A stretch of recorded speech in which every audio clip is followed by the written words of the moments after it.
Hello everyone, Faisal Hasnain with you again. So the big news a few days ago announced by the IOC, the International Olympic Committee, is that cricket will take its place in the Los Angeles LA 28 Olympics after a short break of around 128 years. Now, Los Angeles is obviously home to Hollywood, glamorous film stars, the rich and famous, beautiful people, and much glitz and razzmatazz. So it seems that cricket is moving in the right direction. And importantly, it will be seen in the right circles.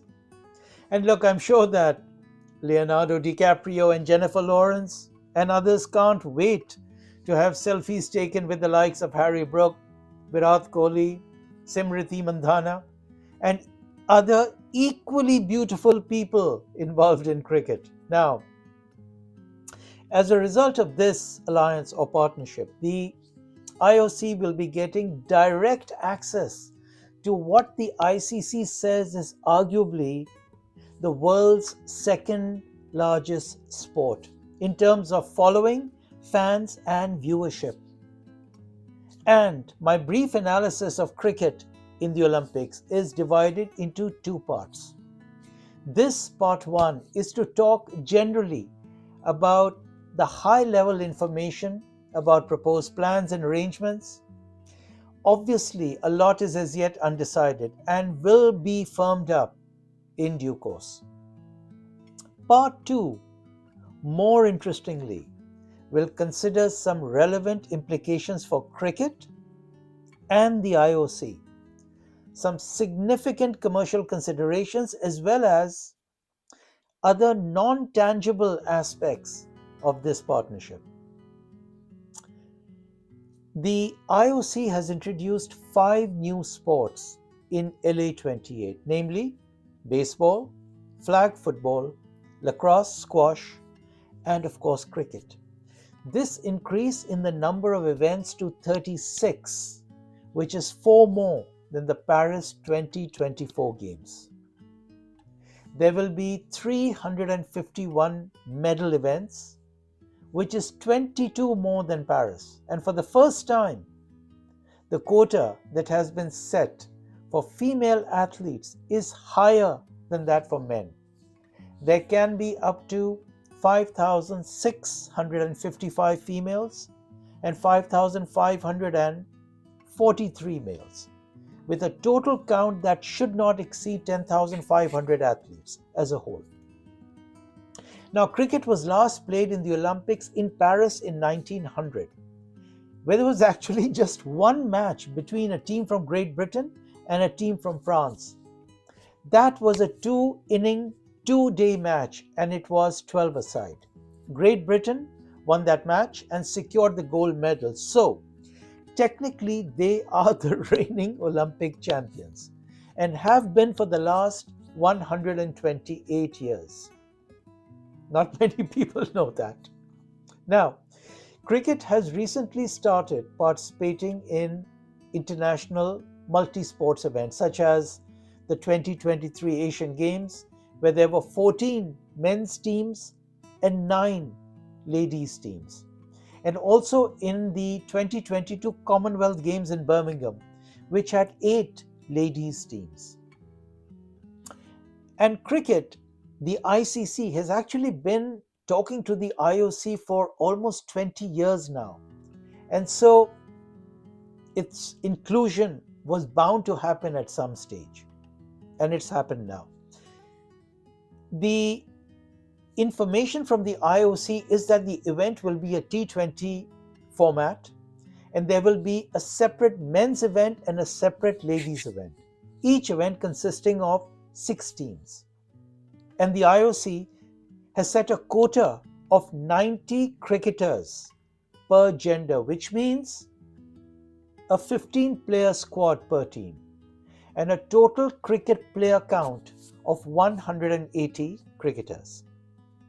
Obviously, as of now, we don't know the event format. For example, will it be a round robin or will it be a group event?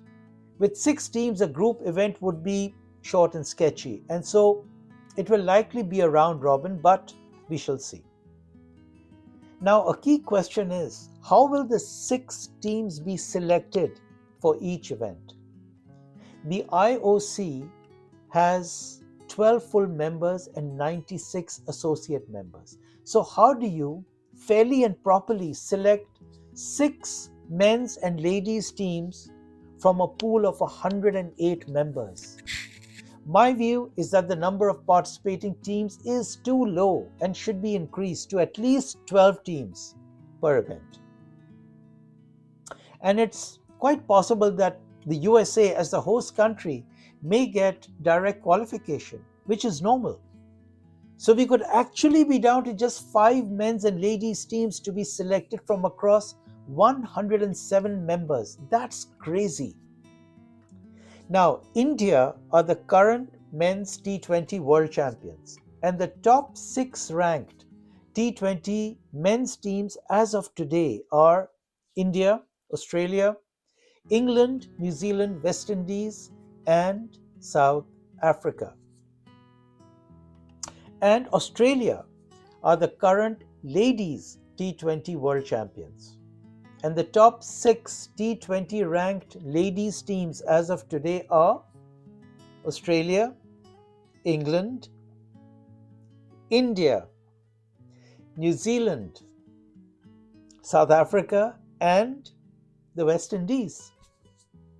Now, do these teams sound familiar? Well, they should, because they're the same 6 teams as the top 6 men's teams. So, if the qualification criteria were to choose the top 6 teams as of today, the same 6 teams would play both events, with no chance given to any others to participate. That is not a fair criteria to choose the teams. The number of teams should be increased, and there should be an Olympic qualification event that can start now and end, let's say, 6 months before the games actually start. Then, of course, there's the question of England, which competes in the Olympics as Great Britain, which includes England, Scotland, Wales, and Northern Ireland. And the West Indies, which compete as individual Caribbean countries such as Jamaica, Barbados, Guyana, etc. So, how will this work? As of now, we don't know where the matches will be played, but it has been mentioned that the venue could be the Oakland Coliseum, which is going to host Major League Cricket matches this summer, but which is a 6-hour drive from LA, which is obviously not convenient. Obviously, the biggest attraction for the IOC is that cricket has a huge following in terms of eyeballs, and in India alone, the fan base is reported to be 610 million passionate cricket followers. This is therefore a huge growth as well as commercial opportunity for the IOC, which is obviously one of the reasons why cricket is there in the Olympics. Anyway, folks, that's all for now, and we will discuss more about the commercial, sporting, and some other implications in a separate video. TKG? Is that okay?